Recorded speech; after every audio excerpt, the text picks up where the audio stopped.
quick reactions sa proposed budget para sa 2026. Una, kahit na galit si Pangulong Marcos sa pagbaha ng flood control projects, I'm not disappointed, I'm angry. ay bumabaha pa rin na ang pondo para sa flood control para sa 2026. Halos 270 billion pesos ang inilagay sa National Expenditure Program na sinumite ng ehekutibo sa Kongreso kamakailan. Pagdating naman sa unprogrammed appropriations ay 250 billion pa rin ang nakalagay sa proposed budget para sa 2026.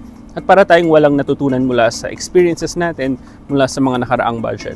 Kaya ganun kalaki yung unprogrammed appropriations kasi yung mga mambabatas natin na discover nila na pwedeng ilagay dito yung mga importanteng proyekto katulad yung mga big ticket infrastructure projects, pero ang consequence ay marami sa mga proyektong ito ang madedelay kapag tuloy-tuloy itong unprogrammed appropriations na ganito kalaki. Pagdating naman sa Office of the President ay tumataginting na 4.56 billion pesos pa rin ang ina-allocate para sa confidential at intelligence funds para sa 2026. Pero kailangan nating tanungin, kailangan ba talaga ng Office of the President yung ganong kalaking pera para sa confidential at intelligence funds?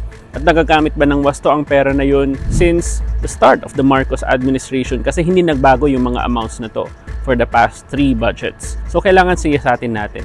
Finally, yung subsidiya para sa PhilHealth ay gustong ibalik ng executive para sa 2026 at yung budget daw para sa ayuda para sa kapusang kita o AKAP program na ginamit sa nakalipas na eleksyon ay tinanggal daw para sa 2026. Pero dapat pa nating suriin at bantayan kasi marami pang pwedeng mangyari sa budget cycle na ito.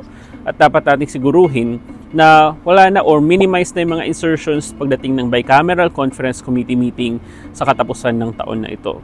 So marami pa tayong babantayan.